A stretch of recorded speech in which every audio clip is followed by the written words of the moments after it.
O sea, ¿qué verdad nos hace libre? La Biblia, la palabra de Dios. Cuando uno conoce más la Biblia es cuando uno tiene la posibilidad de poder realmente ser libre completamente. Porque ella misma va haciendo la operación en nuestra vida. Y yo he sentido en mi corazón hacer ese estudio porque sé que hay mucha necesidad y muchas veces no nos damos cuenta y podemos estar estorbados o venimos estorbados por años y nunca nos hemos pensado de que estuvimos estorbados en la vida. Pero en realidad eso a veces marca muchas cosas, quizás hace estancar muchas cosas en la vida, ¿no? En los hogares, como persona. Ahí es donde uno puede vislumbrar las frustraciones, los complejos. ¿Por qué tengo esa tendencia a hacer algo que no quisiera hacer, pero lo hago? Entonces, vamos a tratar de esos 3 días, voy a hablarle acerca de esa capacitación de guerra y liberación espiritual. Va a ser tremendo porque hay cosas que necesitamos saber. Amén. Vamos a abrir la Biblia allá en Hechos. Quiero que abra la Biblia ahí en Hechos. Mi esposa va a estar leyendo ahora para que sea más fácil la explicación. Hechos, capítulo 2, versículo 42. Gloria a Dios. Hay que estar pilas ahí. Pero antes de eso voy téngalo ahí. Una de las cosas que debemos de anhelar permanentemente es mantenernos avivados en la vida. O sea, mantener avivada una vida espiritual y no estancarla, ¿verdad? Avivarse espiritualmente aumenta la intensidad, la fuerza en las cosas del Señor, porque eso significa avivamiento, ¿verdad? Y si tú te mantienes avivado en la vida, de seguro vas a poder mantenerte más firme delante de la presencia del Dios del cielo. Siéntate, mi amor, después te lo digo, está más adelante. Entonces, si usted se mantiene avivado, eso le va a permitir a usted en los momentos difíciles, duros, momentos que todos los pasamos, no solamente unas personas lo pasan, todos pasamos igualmente por el mismo lugar. Solo que unos pueden pasarlo porque tienen su espíritu avivado y otros lógicamente no lo tienen. Y muchas veces a algunos se les hace más difícil que a otros, no porque fuera más difícil, sino porque su espíritu no está avivado. Yo creo firmemente, y lo digo yo personalmente, que me he mantenido avivado desde mi juventud. Y he pasado los estragos de la juventud, estragos que todos los jóvenes pasamos, ¿verdad? Y ha sido exclusivamente por mantenerme apegado a la palabra, avivado, aunque el pecado lo alcance a uno, aunque a veces vengan las luchas, las pruebas, las dificultades. Sin embargo, conectarse siempre con el Señor es la clave para poder uno estar bien plantado en el Señor. Porque avivamiento, en otras palabras, es un nuevo comienzo de obediencia a Dios con toda la intensidad de nuestras fuerzas, ¿verdad? Ese es avivamiento. Por eso, un avivamiento permanente en un creyente que sirve a Dios es cuando está dispuesto a obedecerle a Él. Todos deberemos de estar dispuestos a obedecerle a Dios, ¿verdad? La intención que Dios mira en ti es bien clave, porque esa es la que Él respalda. A veces hay gente que no tiene ni intención de agradarle a Dios, por lo tanto nunca va a poder agradarle. Pero aquellos que queremos hacer lo correcto, quizás no lo perfecto, que nadie podría hacerlo, entonces la ayuda de Dios viene hacia uno. Pero es importante que entendamos que avivamiento es permanecer, ¿verdad?, avivado delante de su presencia, queriendo obedecerle a Dios.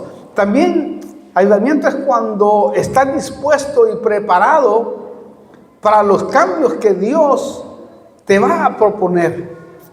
Porque el Señor en su palabra nos propone cambios, ¿verdad? Si tú cambias, ¿verdad?, y tu mente cambia, tus cosas van a cambiar. Solo aquel que no cambia, no le cambian las cosas. Pero si tú estás dispuesto a que haya un cambio en tu vida, de seguro el avivamiento se va a poner en progresión, o sea, vas a progresar. ¿Por qué le digo esto? Porque Dios trabaja por ciclos, por edades, como un niño que pasa por diferentes etapas, o como la luz de la aurora. Nota que Pablo decía, cuando yo era niño, hablaba como niño, pensaba como niño, actuaba como niño. Hay etapas, ¿no? En el avivamiento es así. ¿Cuántos errores no comete uno cuando empieza en el evangelio? Porque ignora la palabra, porque ignora muchas cosas, porque no sabe muchas cosas, innegablemente. Entonces uno se tropieza como el niño, se tropieza, se cae, pero no deja de caminar, no deja de querer caminar. Se pega grandes golpes y cuando uno lo pone nuevo, ahí va en carrera, otro golpe por allá, pero se levanta. Y así es en el Señor. Dios desea y anhela que tú no te quedes, sino que permanezcas avivado, queriendo caminar, queriendo avanzar. Por eso podemos decir que la primera etapa de avivamiento que tuvimos fue cuando nos convertimos. ¿Se acuerdan cuando se convirtió? Si es que se convirtió verdaderamente, eso es tremendo. Recuerde, la intensidad, la fuerza que le ponía a las cosas del Señor era insaciable, se incrementaba. ¿Se acuerda? Bueno, si usted se ha convertido de verdad, se ha de acordar que era algo que no lo detenía y que quería estar en la iglesia, que quería cantar, que quería adorar, que quería bendecir, que quería leer la Biblia, ¿verdad? Pues eso no debe de quitarse. Yo creo que eso es lo que me ha mantenido a mí, porque desde mi juventud jamás he dejado de leer la Biblia. Jamás, nunca.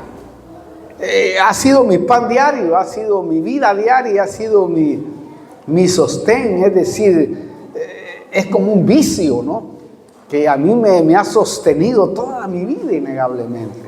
Y yo creo firmemente que el mantener avivado su espíritu tiene que ver con eso. Que uno tiene esa hambre. Porque, mire, ese incremento significa avivamiento.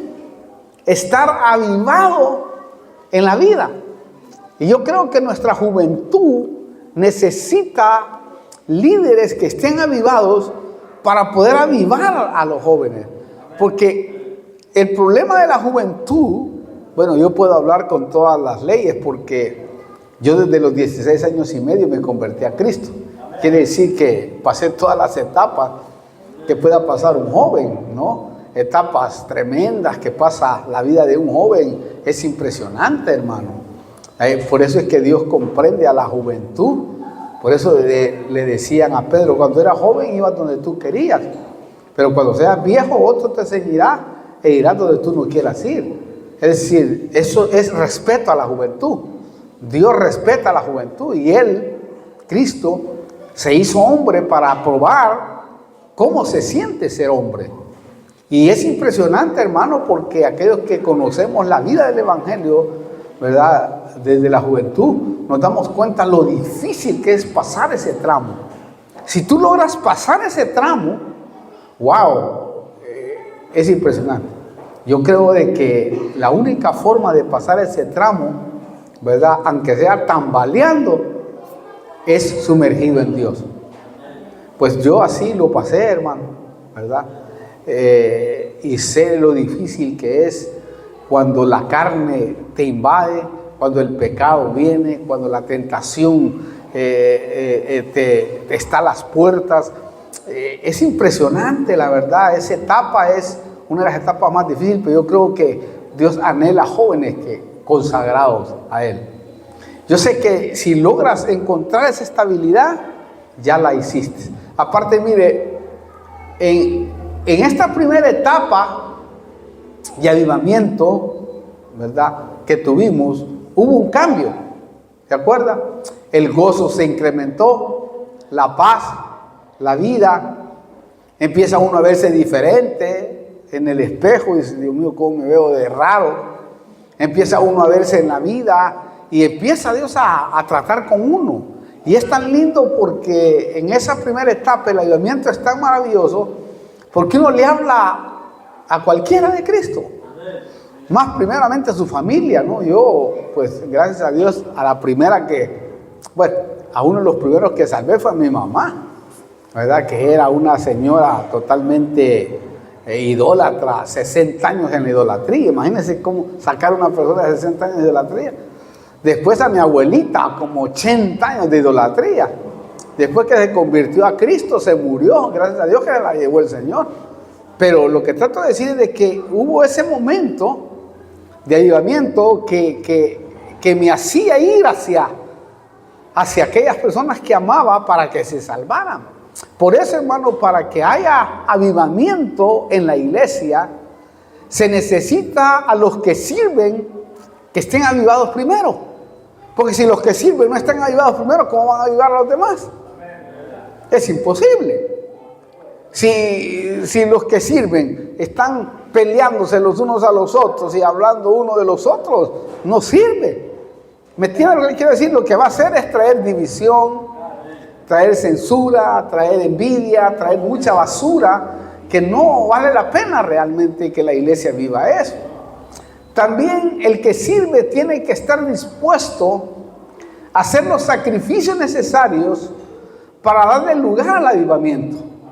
Uno tiene que sacrificar primeramente la boca, ¿verdad? ¿Por qué? Porque la boca trae mucho daño. Dice que la lengua es un mundo de maldad, en donde está, hermano, relacionada más con el infierno que otra cosa. Y la lengua es un mundo de maldad. O sea, la lengua puede traer medicina como destrucción. Entonces uno debe de sacrificar muchas veces el tener ese cuidado de hablar más que todo positividades más que negatividades. Pero si nosotros llegamos al liderazgo o al servicio para hablar del hermano o de la hermana, ya no sirve, hermano, tampoco. ¿Por qué? Porque eso trae mal testimonio. Y el que entra va a decir, si estos están así, ¿para qué fregados venir a la iglesia? ¿Me entiende lo que le quiero decir? Que están peleando los unos con los otros. Yo creo que la iglesia debe de sanar eso. Especialmente hablo con aquellos que tienen el papel de servicio, que deben de cuidarse, sacrificar la lengua, la boca, para poder ayudar especialmente a los que van a ir entrando dentro de la obra de Dios. En otras palabras, tiene que estar dispuesto a sacrificar los sentimientos, las emociones y la voluntad del alma, el tiempo sobre todo para ayudar a la obra de Dios. Porque el que sirve, bueno, tiene que estar temprano para atender a la gente, para ayudarnos en las cosas pequeñas, no importa cuál sea, las cosas pequeñas, a barrer, a limpiar, a servir a alguien, a mostrarle misericordia, a mostrarle amor y un montón de cosas. Entonces, con un avivamiento, no necesariamente es cuando hay muchas almas, o cuando muchas almas se convierten, o cuando hay prosperidad económica, o cuando hay mucha gente en la iglesia. No, avivamiento tiene que ver, hermano, y se define como avivar, dar vida, cobrar vida. Es un cambio de actitud, hacer que el fuego del Espíritu Santo arda más en uno. Eso es avivamiento. Si tú ardes más en el Señor, téngalo por seguro que tu vida va a tomar un giro. Porque cuando uno está avivado, se preocupa más por cómo agradar a Dios, cómo ser un mejor servidor. Si es pastor, cómo ser un mejor pastor. Si es uno que toca, cómo ser un mejor tocador, cómo ser un mejor dirigente, cómo cuidar las cosas espirituales.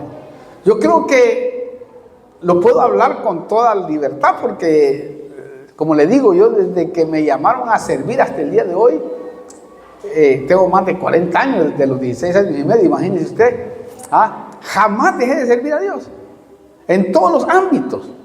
Empecé desde lo más pequeño hasta lo más grande, y Dios es el que vino promoviendo mi vida hasta llegar a la altura que ahora puedo tener. Entonces, el deseo del Señor es que nos mantengamos avivados como hijos de Dios y como servidores de Él. Un servidor de Él tiene que pagar un precio. A veces tiene que limitarse a muchas cosas. Tiene que tener cuidado cómo anda delante de la presencia del cielo. ¿Para qué? Para no perder fuerzas. Para no perder intensidad en todo lo que emprenda en la vida. El problema es que si la pierdes, el enemigo, hermano, te va a derrotar. El enemigo te va a destruir. Porque el enemigo, hermano, lo que quiere es que nosotros nos mantengamos en derrota. Eso es lo que él quiere. Porque como no puede quitarnos la salvación, pero sí puede hacernos miserables, eso sí. Él no te va a quitar la salvación, el Señor te la regaló. A menos que tú le entregues, la vas a perder. Pero si nunca la entregas, no. Pero sí puede vivir miserablemente en la vida, toda la vida. Hay cristianos que han vivido así toda la vida. El ejemplo está en la Biblia. Lázaro, ¿se acuerda de Lázaro el llagoso? Era un tremendo hombre de Dios. Era un tremendo siervo de Dios. Pero estaba ahí con llagas, tirado. Estaba mendigo. Estaba ahí. Entonces, ¿cómo ese hombre que cuando muere, la Biblia dice claramente que fue al paraíso? Y el rico, que era otro hermano también, fue hermano al Hades, a una cárcel. Porque eso es lo que deja ver la Biblia. Porque Abraham le llamó hijo. Y le llamó padre también. Y Abraham es nuestro padre. Pero ese rico nunca tuvo realmente la intención de ser agradable a Dios. Como muchos hijos de Dios hoy en día. No tienen la intención de ser agradables a Dios. O buscar qué es lo que a Dios le agrada. Lázaro sí. Solo que Lázaro, ¿sabe qué es el problema de Lázaro? ¿Por qué muchos hijos viven llagados así? Porque Lázaro nunca le pidió a Dios. Siempre esperó las migajas del rico. Ahí estaba debajo de la mesa del rico. Él nunca le pidió a Dios. Si él hubiera pedido a Dios y hubiera obedecido, Dios lo sana y lo saca de ahí. Porque la intención de Dios es sacarnos de ahí. Sacarnos del error. Sacarnos de la mala interpretación. Pero él nunca le pidió a Dios. Siempre buscó las migajas del rico. O sea, vivió, en otras palabras, con una mentalidad natural más que espiritual. Si lo vemos desde el punto de vista espiritual, ¿no? Si sacamos la figura. Por eso es que el avivamiento es algo personal. Es decir, cada hijo de Dios debe provocarlo y mantenerlo. Dele un aplauso al Señor. Me voy a tomar un poquito.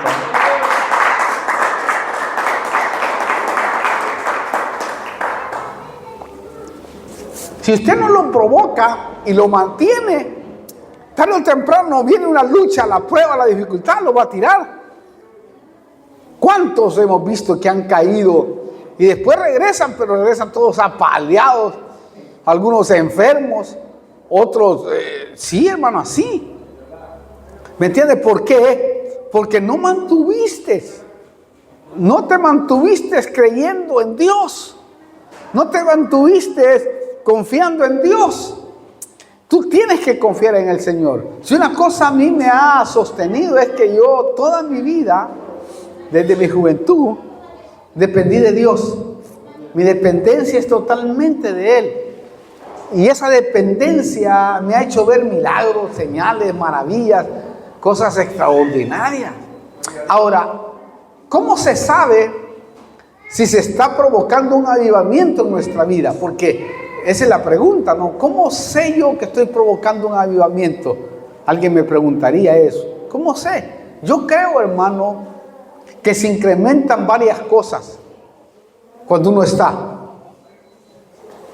Varias cosas. Sáquenmelo, por favor, de acá. Este muchacho, peligroso.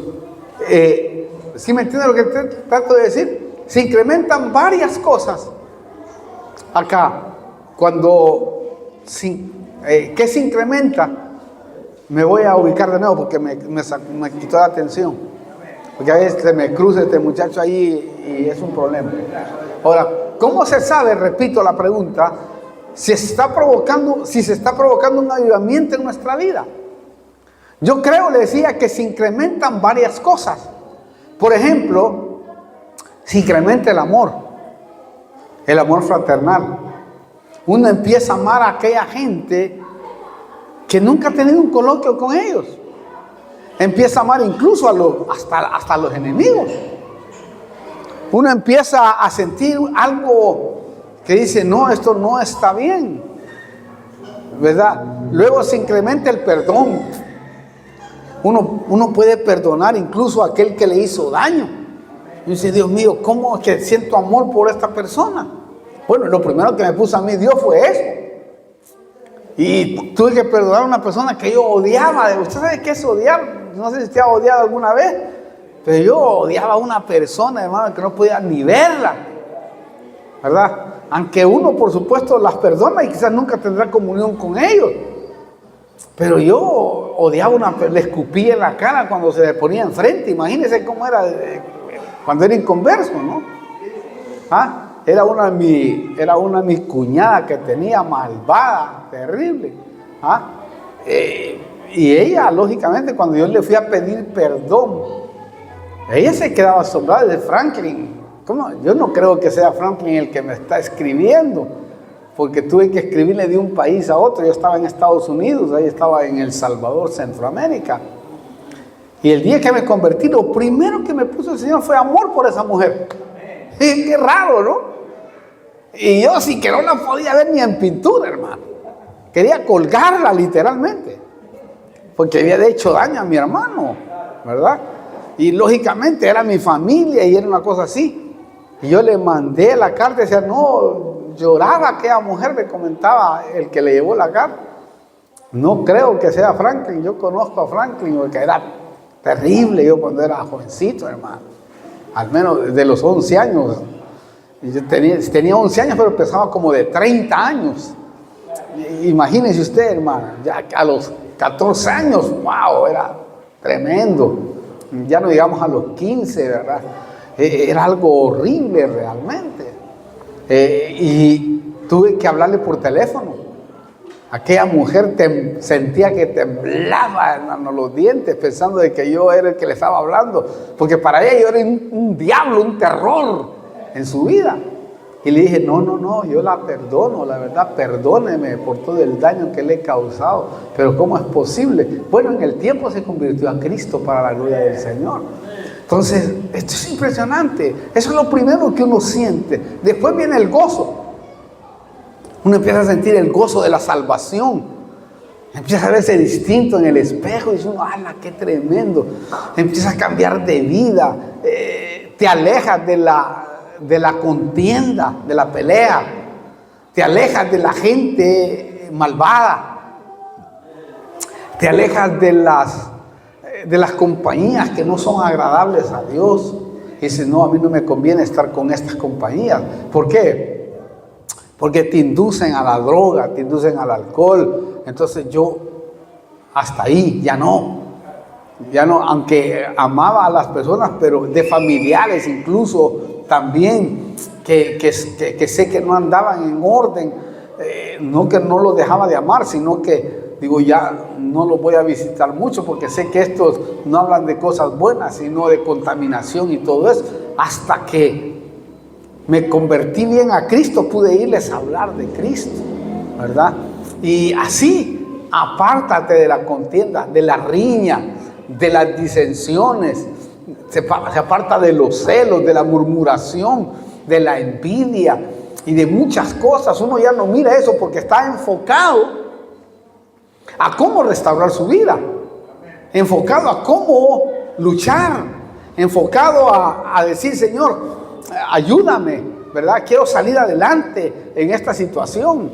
Y yo creo que muchos jóvenes, aunque tuvimos padres proveedores, yo tuve padres muy proveedores, la verdad, que se dedicaron bastante a trabajar y nos proveyeron a la familia. Mi padre quizás nunca me habló, pero nunca se sentó como yo me siento con mis hijos y les hablo de corazón a corazón, los aconsejo y todo eso. Pero una cosa que aprendí fue la responsabilidad de mi papá. Un hombre que nunca tomó, nunca tuvo ningún vicio de nada. Hombre trabajador. Lo que aprendí de él yo, y lo voy a llevar en mi corazón, es el compromiso.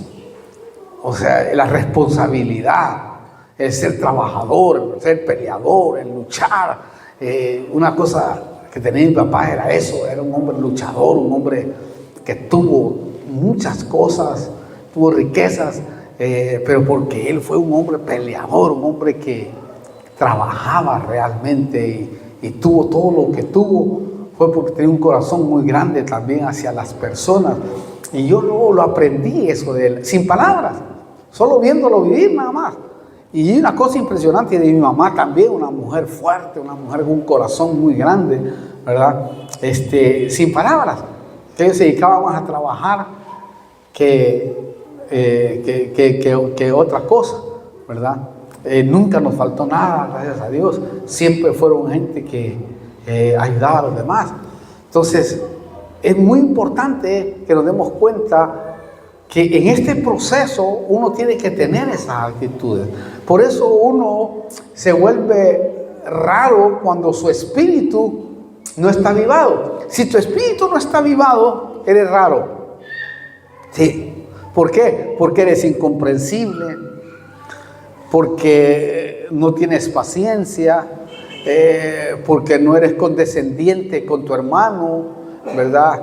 Con tu esposa, con tu esposo, no eres comprensivo en muchas cosas,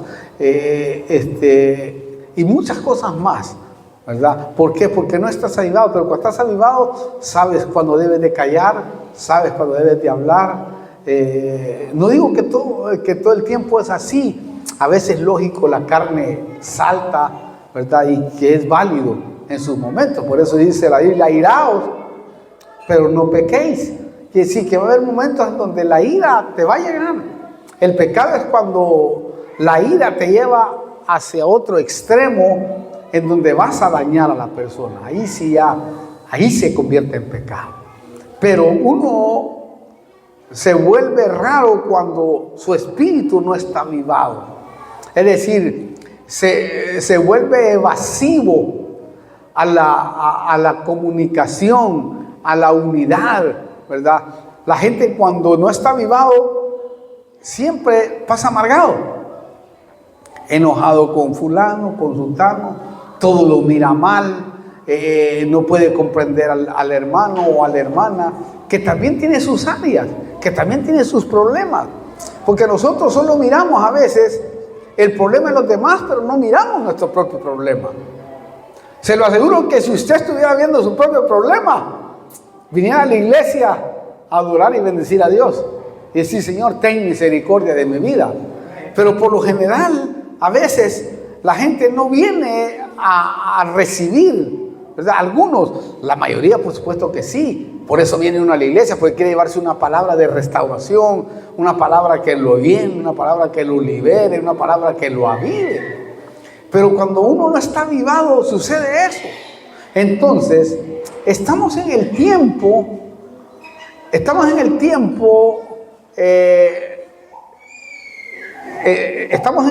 de orar por un avivamiento en nuestra vida para que se incremente lo que vivió la iglesia del principio. Mire, la iglesia del principio tuvo un avivamiento tremendo, que es el ejemplo a seguir de nuestras iglesias. Mire, en el avivamiento de la iglesia del principio, aparte de vivir lo que le acabo de mencionar, ellos tenían 4 pilares, tenían 4 vivencias tremendas, 4 pilares que hizo que su avivamiento fuera evidente, fuera muy evidente. 4 cosas que las vamos a leer, a ver si las puede leer mi esposa ya, si tiene ahí yo justamente, Hechos capítulo 2, Sí, versículo 42. Y se dedicaban continuamente a las enseñanzas de los apóstoles. Bueno, párate ahí. Primero, y se dedicaban, o si querés léelo todo, después me voy a quedar yo para que no... Dice así, y se dedicaban continuamente a las enseñanzas de los apóstoles. 1, fíjese. A la comunión, 2, al partimiento del pan 3, y a la oración. y a la oración. Note, 4 cosas en el pilar de la iglesia. Después en esos versículos más adelante, habla que eran de un corazón y un alma. Y nada decía ser suyo, sino que todos se brindaban. ¡Ah, qué lindo!, ¿no? Cuando todos nos brindamos. ¿Ah? El uno no le pesa dar, ni al otro le pesa dar, sino que todos en comunión. Pero primero note, perseveraban en la doctrina de los apóstoles, dice. Esto quiere decir que crecían doctrinalmente. Eso fue una de las razones del por qué yo hice la Escuela Superior de Discipulado Apostólico. El que quiera, de los nuevos, que quiera estudiarla, la puede estudiar en su casa, después se le hace el examen. Pero una de las cosas que me llevó realmente a escribir libros, ¿verdad?, especialmente de la escuela, y también de otros libros, que he escrito como unos 10 libros, y tengo otros libros ahí que todavía no los he impreso, pero tengo varios libros que he hecho para la gloria del Señor.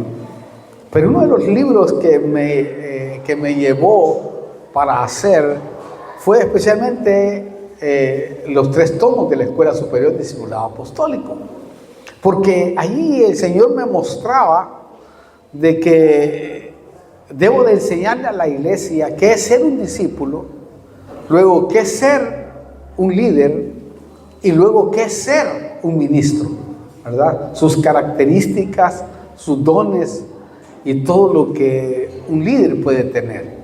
Y eso me llevó a capacitar a muchas personas, que tengo la dicha de que Dios me ha permitido viajar mucho por algunos países y he capacitado a un montón de discípulos que ahora algunos son ministros y están contentos, y cada vez que podemos hablar ellos están felices y siguen estudiando la palabra, ¿no?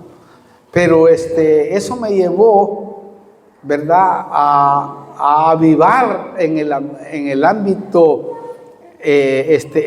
del estudio a muchos discípulos, y doy gracias a Dios por eso, porque sé que muchos han sido aprobados y muchos se han dedicado a eso, y eso les ha ayudado en su vida ministerial.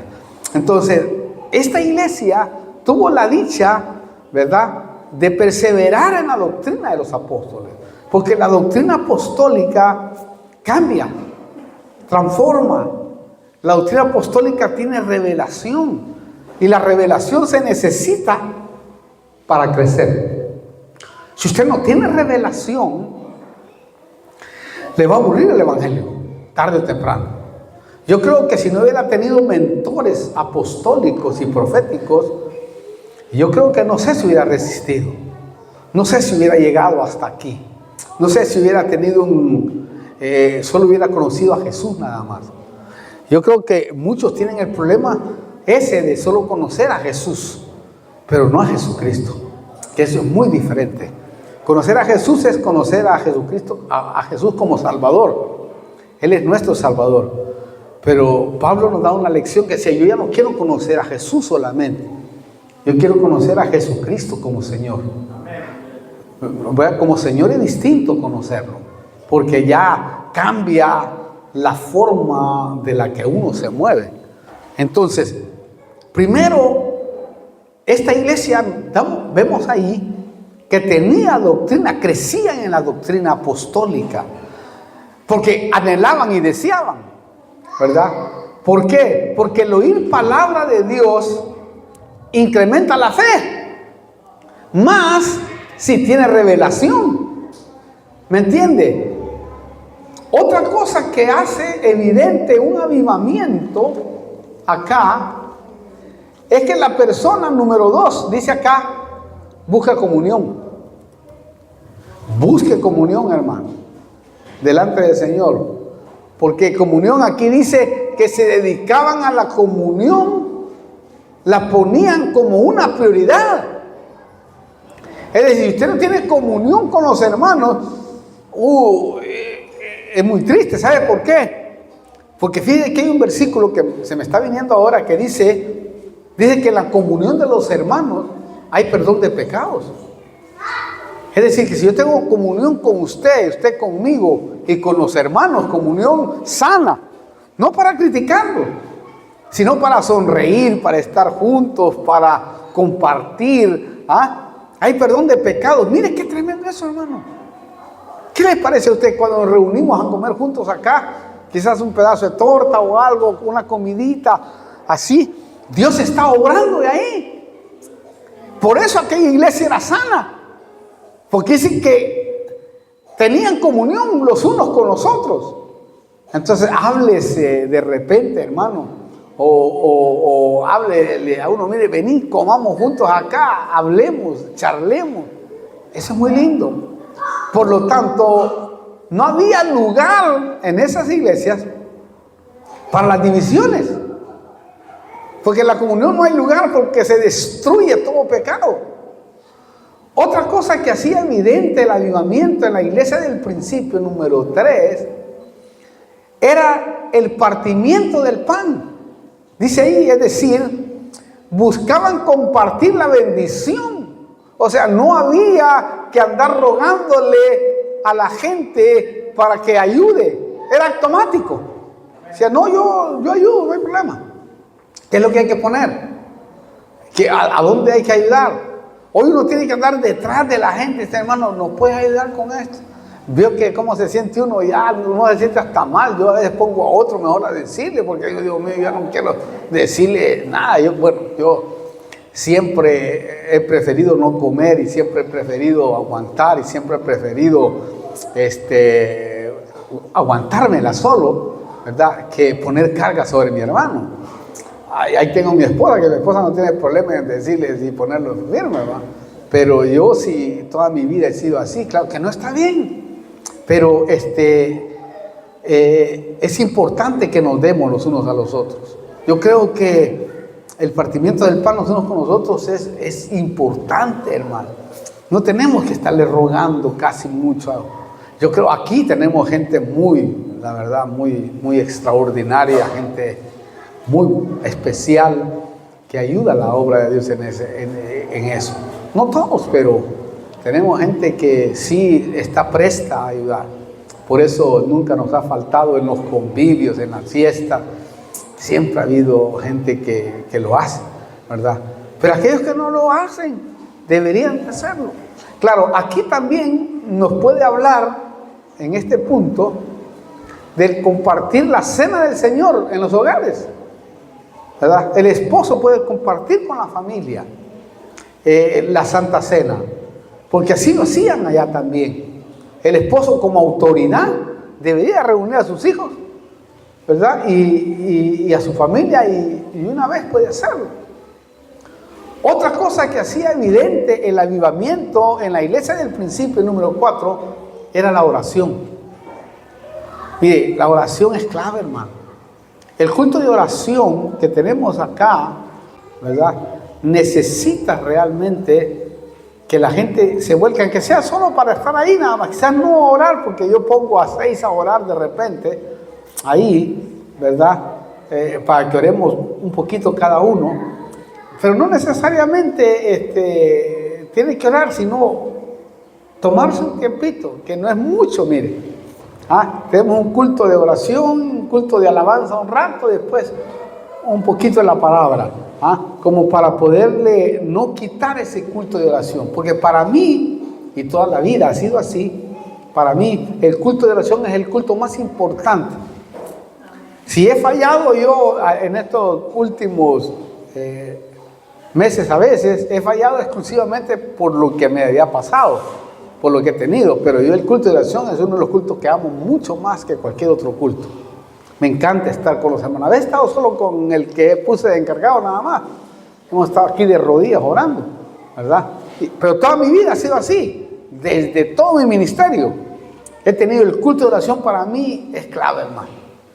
Totalmente ese ha sido, porque pareciera que no sucede nada, pero la oración dirigida a Dios con un corazón contrito y humillado, eso está siendo anotado. Y dice, no, ahí oró mi hijo, todavía no le contestamos, pero cuando venga el momento le vamos a contestar. Y ahí, hermano, contesta a Dios las peticiones. No se lo pierda. Vengan, que sea que esté como poste de luz ahí, no importa.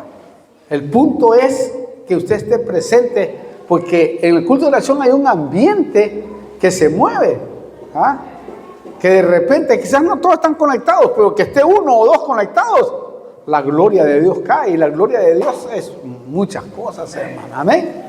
La oración es la que mantiene la intensidad, el avivamiento en una persona. Por eso dice la Biblia, orad en todo tiempo.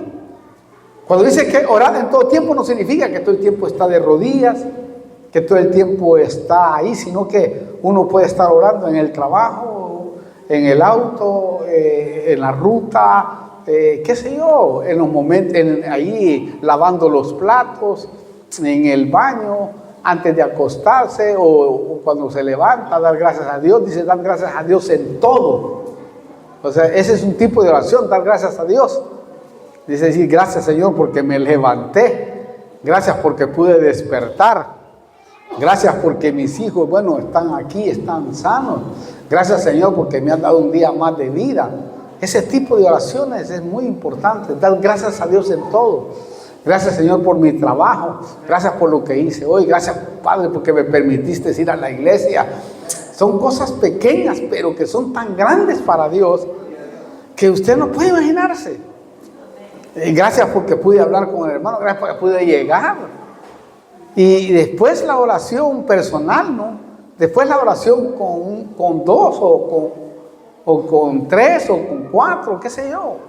Entonces, este avivamiento hizo que se produjera un cambio de actitud en el carácter de la iglesia. El carácter de la iglesia del principio fue tan tremenda, hermano, porque vimos nosotros la gloria de Dios cuando leemos el libro de los Hechos. Vemos una iglesia pujante, una iglesia que no se quedaba, una iglesia que se añadía, dice, continuamente, porque estaba avivada. A cualquiera le decía, mira, venite que ahí hay palabra de Dios. Vénganse que va a llegar Pedro, va a llegar Pablo, va a llegar Juan, va a llegar Timoteo, va a llegar Tito, va a llegar Filemón, va a llegar Epafrodito, etcétera, ¿no? O va a llegar Febe, va a llegar María, va a llegar Juana, va a llegar Magdalena, va a llegar María. Y así era. Era algo maravilloso. En otras palabras, ese tiempo hizo que hubiera una conversión tremenda. Mira, hermano, hacerse cristiano es una sola vez, pero convertirse uno lo debe de hacer de tanto en tanto. ¿Por qué? Porque uno va creciendo en el Señor. Sí. Hacerse cristiano es una sola vez. Pero yo encontré un verso aquí. ¿Por qué digo esto? Porque miren lo que dice Joel, capítulo 2, versículo 12.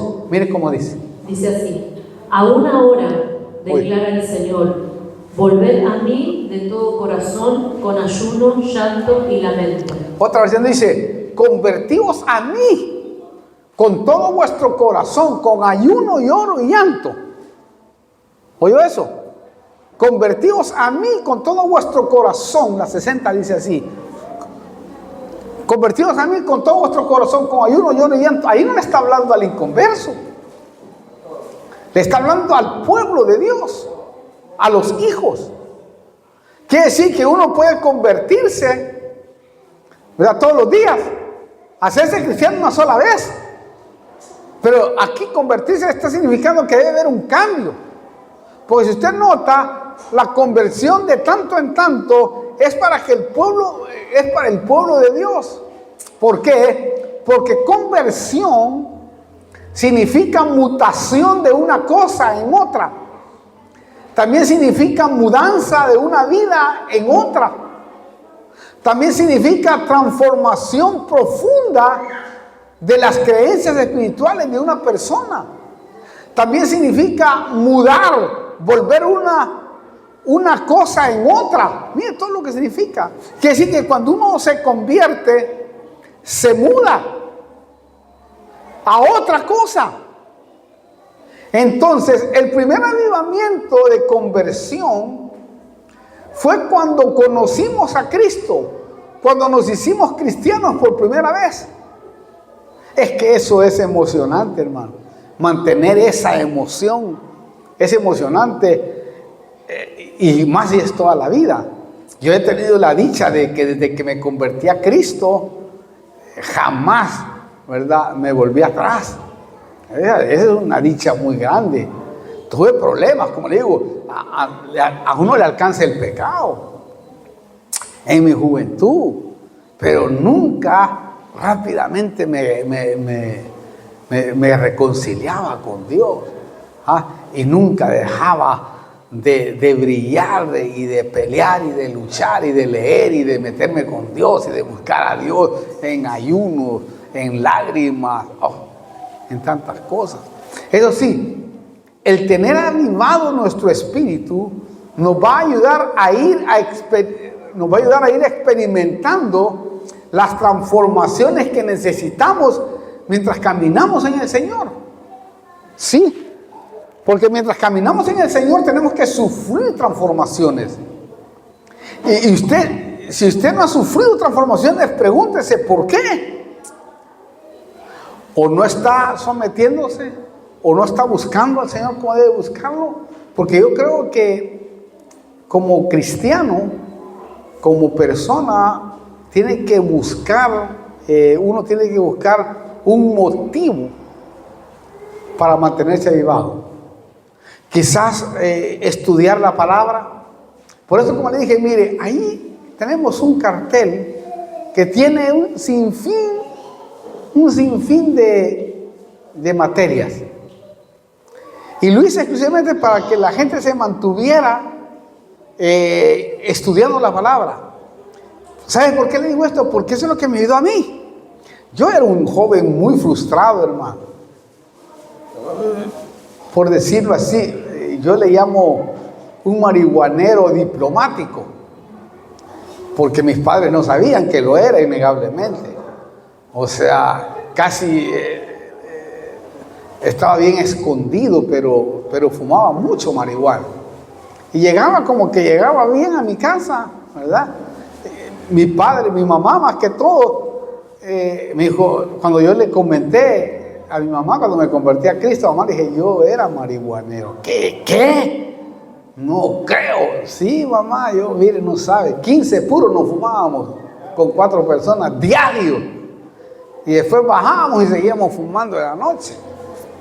Mamá le decía, sí, hijo, me decía, sí, mamá, de verdad, se le dijo, pero como yo era el más tranquilo en la casa, el más calladito, pero el más fregado desde los 11 años, hermano. Imagínate, los 11 años.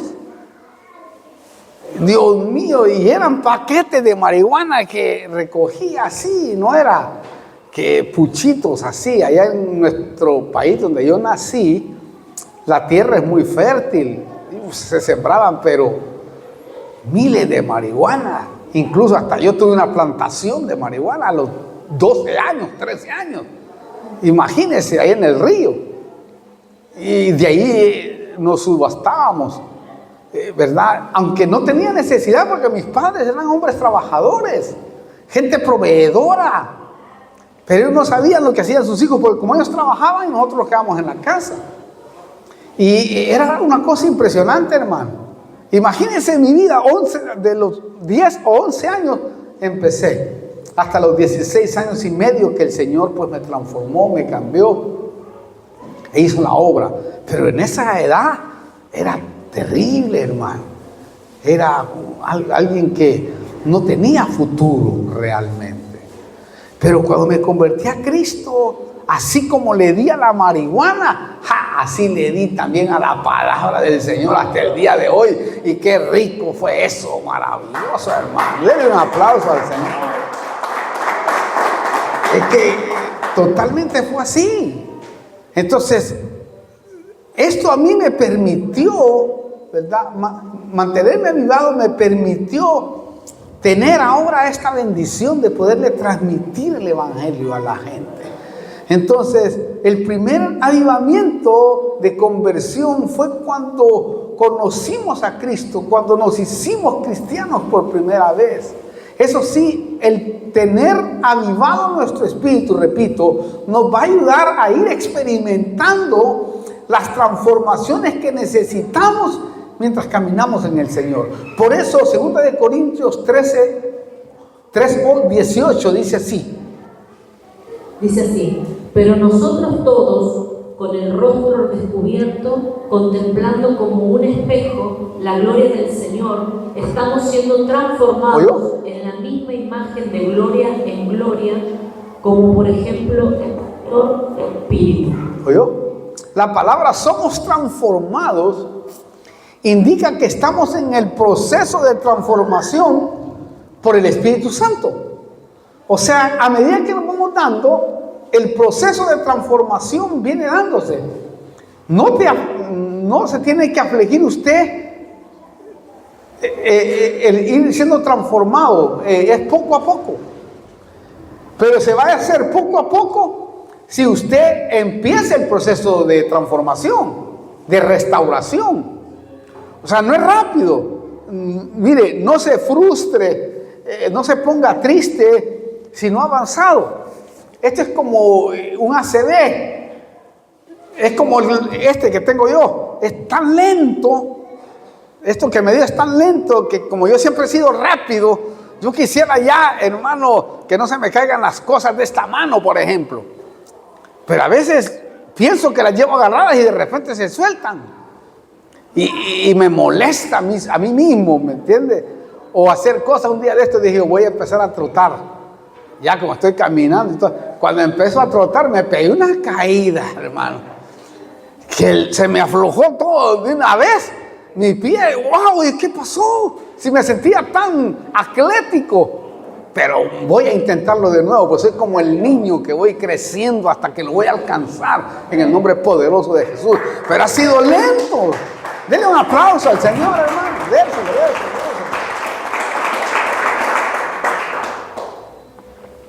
Ahora puede hacer esto.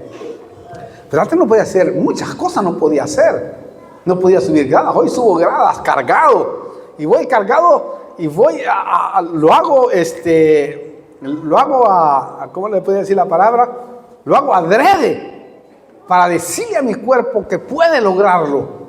Y yo sé que he logrado muchas cosas, innegablemente. Ahorita no quiero estar parado porque a veces los pies se me pueden hinchar, pero me siento cómodo, y ya como que me siento cómodo, como enseñándole la palabra, se me hace más cómodo aquí, ya ni quiero ni pararme, pero me puedo parar innegablemente si yo quiero. Pero lo que trato de decir es de que antes, hermano, fue tremendo para mí, la verdad, el hablar con el Señor, el decirle al Señor, y a veces conformarme y decirle al Señor, Señor, si tú quieres que yo me quede así, me voy a quedar así, pero voy a seguir predicando la palabra. Y me dice Dios, no. Es como que es una enseñanza, ¿verdad? Si tú tienes un espíritu avivado, te puedes levantar de todas circunstancias. Recuerde, yo salí del hospital en silla de ruedas. Tengo ahí la silla de ruedas. Salí y fui a predicar allá en silla de ruedas, allá por Misiones. Estaba predicando en silla de ruedas. Pero dije yo, no, un día no. Después, con bastón. Andaba con bastón. ¿Verdad? El proceso. Y después dije, no, yo no quiero bajar porque las gradas que tengo yo son gradas criminales. Esas gradas donde vivo yo. Dios, usted se llega a caer ahí, hermano. Dios, se mata. No tiene ni de dónde agarrarse. Imagínense cómo hicieron esa casa. Horrible. Porque tengo que subir, vamos a ver, 10 gradas para acá y otras 6 que son más peligrosas porque están hasta ahí desinformadas. No tienen forma, pues. No tienen un solo equilibrio. Una cosa tremenda. Y yo antes miraba las gradas solito para abajo. Dios mío, no me animaba. Yo, Dios, no. Primero me agarraba de alguien. Después, no, con el bastón me voy a bajar, dije yo solo, no quiero que nadie esté. pero iba como temblando para abajo, que las piernas me hacían así, un cuerpo descuadrado, hermano. Esto, pues que te lo tengo descuadrado todavía, por supuesto. Pareciera que yo estoy bien, pero yo tengo bien dormido todo esto de acá. Mi lengua, todo esto de acá, mi mano que en este frío se entiesa y a veces como que quiere quedarse ahí. Es algo tremendo. Usted aquí me mira excelente, porque yo sé que estoy excelente en el nombre poderoso de Cristo Jesús. Y sé que voy a avanzar y sé que voy a salir adelante. Entonces, como mi esposa a veces se descuida un poco porque piensa que como yo actúo de una forma normal, ¿verdad? Y porque sé que lo voy a lograr. Pero ha sido un proceso. Pero si yo no tuviera avivado mi espíritu, se lo aseguro que estuviera en cama. Porque en los principios solo quería estar en la cama, porque mi cuerpo no me tiraba para otra cosa. Mucho menos levantarme, mucho menos hacer ejercicio. Hoy estoy haciendo ejercicio poco a poco y me he dado cuenta que es un proceso. Y eso es lo que debe hacer usted si todavía no ha triunfado en algún área de su vida. Paciencia. El Señor me ha estado enseñando el fruto del Espíritu a través de lo que me está pasando. Porque yo he sido siempre uno que va hacia adelante, una persona que no te me pongas enfrente porque te voy a llevar por delante. Pero ahora he tenido que calmarme, he tenido que usar el fruto de la paciencia, del dominio propio. O sea, el fruto del Espíritu. Aparte de la inteligencia, el fruto. Porque si tú no tienes el fruto del Espíritu activado, no vas a poder lograrlo. Porque aquí yo he tenido que multiplicar el fruto de la paciencia, por ejemplo. Del dominio propio, dominarme para no enojarme, por ejemplo. Porque sé que no me hace bien. Porque yo sé que si me llego a enojar, no sé qué pueda pasar. Entonces trato de humillarme, humillar mi carne, humillar mi cuerpo. Dios mío, Señor, no soporto esto. Pero Dios dice, tranquilo, yo me encargaré. Pero es terrible, le cuento. Es impresionante la presión diabólica. Porque aparte de la presión diabólica, porque una presión a mi mente, como siempre he sido una persona independiente en la vida, ¿verdad? Que es un guerrero que he peleado mi vida desde mi juventud. No crea usted que es fácil, pero he aprendido realmente a pasar ese proceso. Entonces no se aflija usted, no se entristezca si todavía no lo ha logrado, si todavía no ha podido vencer esa área de ella, pero la voy a vencer. El punto es que usted no se quede ahí, el punto es que usted siga, porque como le dije la vez pasada, fracasar es parte de la vida, ¿ok? Es parte de la vida de todos. El punto es que ese fracaso de tu vida no te enseñe nada y te vuelvas a equivocar. Ese es el problema, que tú puedas sacar una lección de ese fracaso. Y decir, está bien, fracasé. Y el diablo te va a decir, sos un fracasado. Sí, es cierto, fracasé en esta, pero me voy a levantar en el nombre poderoso de Jesucristo. Así tiene que actuar usted. ¿Me explico? Me voy a levantar. No importa, truene, yo relampaguee. Me voy a humillar delante del Señor y el Señor tendrá misericordia de mí. Eso es lo que usted debe de entender en el proceso de Dios. Así es como se mantiene un espíritu avivado, que no se da por vencida. Van a venir dardos. Supiera cómo me ha dardeado el enemigo a mí, hermano. Ni se imagina. Porque los dardos son a los diferentes niveles. Depende de qué nivel tenga usted, así va a ser el demonio o la potestad, ¿verdad? O el principado, ¿verdad? O un gobernador de las tinieblas que va a venir a oscurecer tu vida, tu pensamiento. Oh, hermano, esto es tremendo. Por eso estamos en el tiempo de consagrarnos más, de buscar más al Señor, de crecer en la gracia de Dios, hermano. Entonces, el avivamiento que tanto deseamos que ocurra tiene que ver primero contigo y conmigo. Primero eres tú. No te fijes en los demás, no mires ni a tu mujer ni a tu marido, sino dice ni a fulano ni a sutano, sino dice yo cómo estoy delante del Señor. Mírate tú primero antes de juzgar a los demás. Yo creo, hermano, que depende de cada uno el mantener avivado la llama. Depende de cada uno. Y se lo digo yo por experiencia. También, si se nos apaga, depende de cada uno avivarlo. Porque de repente se te puede apagar. Quizás puedes caer. Pero avívate de nuevo. Y dice, no, después no me voy a levantar. Como decía Pablo, yo creo que por eso permitió el Señor y permite cosas en nuestra vida. Porque Pablo nos da la lección. Él dijo,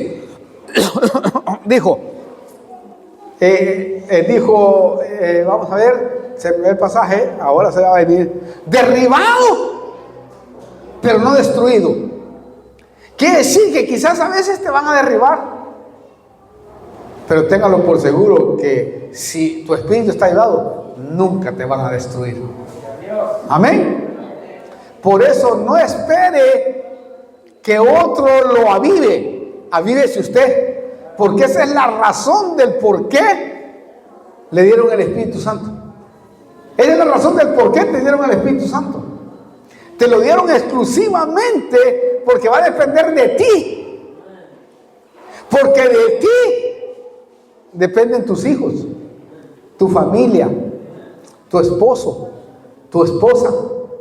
De ti, del que tiene avivado el Espíritu, depende tu hermana, tu hermano, tu familia. De ti depende. De nosotros dependen muchos. De ti quizás depende alguien, un familiar. Si yo no mantengo avivado mi espíritu, ¿se imaginan cómo voy a criar a mis hijos? Si ven al padre, wow, todo derrotado, y yo que nunca pongo una cara así, siempre estoy alegre, feliz, aunque por dentro quizás a veces pueda estar sufriendo algunas cosas. Pero usted a mí nunca me va a ver apagado, hermano. Porque yo sé qué significa mantener avivado el espíritu. Y eso es muy importante que usted lo entienda y comprenda. No se acelere. Todo a su tiempo, Dios, si tú estás en sus negocios y cuidando sus negocios, téngalo por seguro que Él se va a encargar de los tuyos. Sí, hermano. Por eso dijo Cristo, en los negocios de mi Padre me interesa estar. Todos aquellos que ayudan a la obra aquí, ténganlo por seguro que eso no es en vano. Yo quizás no le voy a poder pagar, pero sé que mi papá sí le puede pagar, hermano. Mi papá le va a pagar, pero usted no sabe cuánto, hermano. Sí. Haga usted todo lo que hizo el pródigo, si es que está ahí tirado. Cuando dijo, me levantaré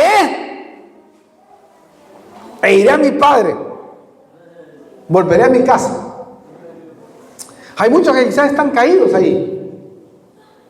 Vuelve.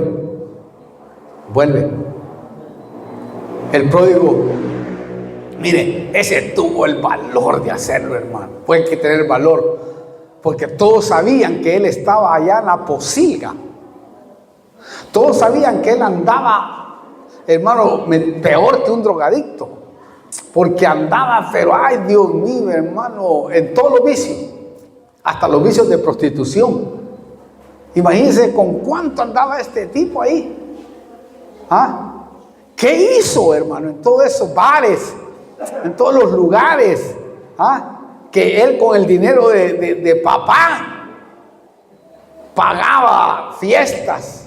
Pagaba esto, pagaba lo otro. ¿Ah? Con el dinero que Dios le había dado, porque la figura ahí es Dios, el Padre, con sus hijos. Allá, hermano, gastando todo el dinero de su casa. Todo lo que el Padre le había dado, en vez de invertirlo en la casa. ¿Ah? Ahí lo iba a tirar con prostitutas, dice la Biblia. Quiere decir que hasta el diezmo dejaba ahí con prostitutas, la ofrenda, todo. Todo lo tiraba ahí. No le importaba hasta que Dios lo dejó en la calle. Porque de Dios, eso sí, nadie se burla. Eso póngale la firma, hermano. Yo sí le tengo temor a eso. Porque del Señor nadie se burla. Y muchas veces suceden muchas cosas y a veces no las discernimos por qué nos están sucediendo. Sí, pero este hombre dijo, volveré a tratar de ser fiel a mi Dios. Volveré a tratar de hacer lo que corresponde hacer, porque no lo he hecho. Entonces, tranquilo, no te preocupes. Vuelve.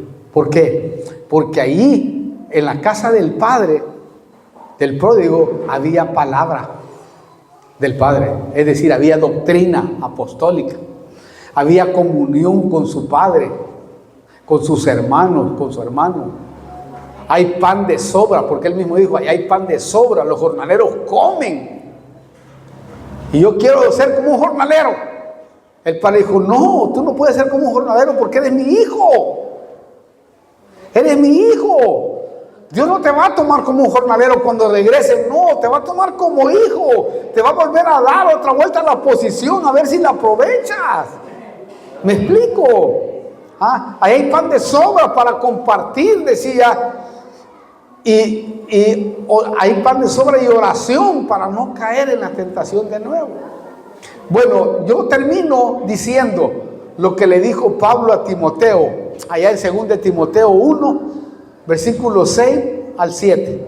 Dice así, por lo cual te recuerdo que avives el fuego del don de Dios que hay en ti, por la imposición de mis manos, porque no nos ha dado Dios de cobardía, sino de poder, de amor y de dominio propio. Dios no nos ha dado un espíritu de cobardía, sino de poder y de dominio propio. ¿Oyó eso? Tú no eres cobarde, no le creas a Satanás. Tú no eres cobarde. Pablo le recuerda a Timoteo que avive el fuego del espíritu que lleva por dentro. Avívalo. Aquí yo creo que en nuestra congregación hay profetas, hay apóstoles, hay pastores, evangelistas y maestros. A mí me da testimonio el espíritu de eso, hermano. Pasa que muchos no lo aprovechan porque no tienen avivado constantemente el espíritu. De repente están abajo y dicen, ¿cómo están abajo ahora? Y quizás ya Dios los iba a promover y ¡pum! El enemigo los engaña, hermano. No permita eso. Mire, bánquesela. Aunque se muerda la lengua, así no habla y no maldice a nadie. Palabra. El que se humilla será exaltado, y el que se exalta será humillado, se la dice. Y dura cosa es que Dios lo humilla a uno, hermano. Yo prefiero que mejor humillarme yo, hermano. Por eso nunca comete el error, y yo termino con eso, de decirle a Dios, humíllame, Señor, que quiero acercarme. No vaya a cometer ese error. ¿Sabe por qué le digo esto? Porque si usted le dice a Dios que lo humille, le va a pegar una humillada que va a comer polvo. Y ahí quiero ver si se va a levantar. No creo que se levante tan fácil. Mejor humíllese usted, porque si no va a ser muy triste. Hay gente que comete errores por no evaluar lo que habla. Yo sí he tenido temor en evaluar mi lengua, porque sé el poder que hay detrás del hablar. Yo sé el poder que hay detrás del hablar. Y yo he cometido errores en mi juventud, en el evangelio, de hablar. Y cuando me ha pasado, digo, Dios mío, mejor no hubiera dicho esto, Señor. Y ahora aprendí en el tiempo a sanar mi vocabulario. Aprendí y aprendo todavía a hablar. Tengo mucho temor de hablarle a mis hijos, de hablarle a mi gente. Tengo mucho temor cuando oro, cuando hablo, qué es lo que voy a decir. O cuando me enojo, por ejemplo, tengo temor de soltar una palabra porque yo soy autoridad. Y como yo sé qué es lo que hay detrás de la palabra, me cuido mucho para mantener a mis hijos en victoria, ¿verdad? En no menospreciarlos, en no desvalorarlos, en no herirlos, ¿ah? Porque yo sé que mi palabra pesa mucho en el reino espiritual. Y tu palabra pesa mucho en el reino espiritual. Cuidado, cuidado, que nuestros hijos crezcan como hombres y mujeres victoriosas. Siempre pronúncieles, vas a lograrlo, vas a ser el mejor de la escuela, vas a ser el mejor de esto, vas a ser el mejor de lo otro. Y esfuércese usted para que ellos lo logren. Y hábleles así, y que te miren, porque los hijos miran, oyen. Hoy los niños no son como los de antes, que andaban pajareando. Hoy los niños, uno está hablando una cosa y están por allá y el oído lo tienen pero afinado. Los tipos saben qué es lo que hablas, qué es lo que dices. Y si eres un malcriado, así van a ser como tú. Cuidado con eso. Y aprende también a pedirles perdón cuando te equivocas y que les has hablado mal y que los has maltratado. Si sabes tú que has pasado la línea, llámalo, no importa que estén chiquitos. Vengan, mi amor, perdónenme, ok, porque me excedí. Pero me excedí porque ustedes tuvieron la culpa, pero igual me excedí. Y al Señor no le agrada que yo me exceda. Y va a ver usted, hermano, va a crear gente tremenda en el Señor. Amén. Cierre sus ojos un momento, yo he terminado en este día. Vamos a orar delante del Señor acá. Y vamos a pedirle a Dios primeramente que tenga misericordia en nuestra vida. Oremos primero por los que están acá y luego oramos por su vida. Padre, venimos delante de tu presencia. Te pedimos que te glorifiques en cada uno de aquellos que nos está viendo, Señor. Te pido que obres poderosamente, Padre. Que en el nombre de Jesús, Señor, tú puedas ver hablado a sus corazones para que si no tienen avivado el Espíritu, ahora que lo aviven con tu Espíritu Santo a través de esta palabra que hemos soltado. En el nombre poderoso de Cristo Jesús, te lo pido, Padre. Aquellos que no vinieron hoy, Señor, y van a escuchar este mensaje, también te pido que te glorifiques de una manera en especial. Obra allí, oh Dios del cielo. En el nombre poderoso de Cristo Jesús, glorifícate, amado. Conforme a tu misericordia, conforme a tu gracia. Pon tu mano poderosa sobre cada uno de los que están ahí. En el nombre poderoso de Cristo Jesús, te doy gracias porque sé que lo vas a hacer. Sé que vas a trabajar y tratar con los que están ahí al otro lado. En el nombre de Jesús, Señor. Amén y amén.